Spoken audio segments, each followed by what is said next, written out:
But first, a vigil in Pittsburgh hours ago after a mass shooting in a synagogue earlier today. The suspect now charged with hate crimes. And tonight, the efforts to heighten security at Jewish sites around Tucson.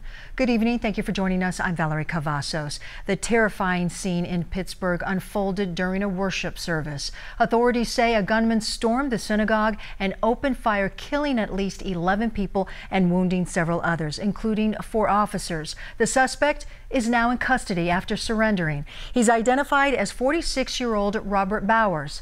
The FBI says investigators recovered a rifle and 3 handguns from the scene. Authorities say it's believed he made anti-Semitic statements during the shooting.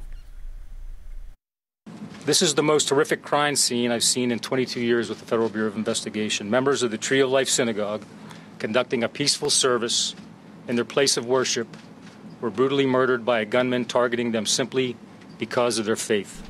Authorities say Bowers has not been on law enforcement's radar. Bowers exchanged gunfire with police. He's in the hospital with gunshot wounds and is listed in fair condition. President Donald Trump condemned the act at a rally in Indianapolis. Anti-Semitism and the widespread persecution of Jews represents one of the ugliest and darkest features of human history. And this morning's violence rocked the nation, including here in southern Arizona. The Jewish Community Center in Tucson dealt with anti-Semitic threats last year. And today we spoke with the CEO about safety concerns. Here's 9 on your side's Taja Davis.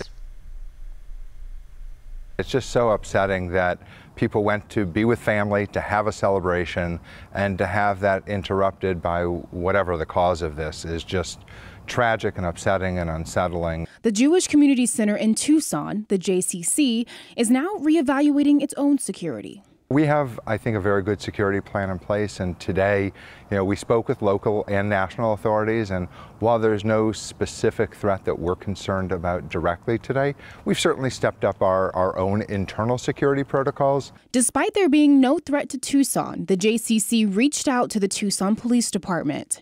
Rockoff says he's pleased with how the TPD is responding to the JCC's concerns. They're doing some additional patrols and having an additional presence here and in other Jewish sites around Tucson. So we're grateful for our partnership with Tucson Police. Taja Davis, KGUN 9 on your side.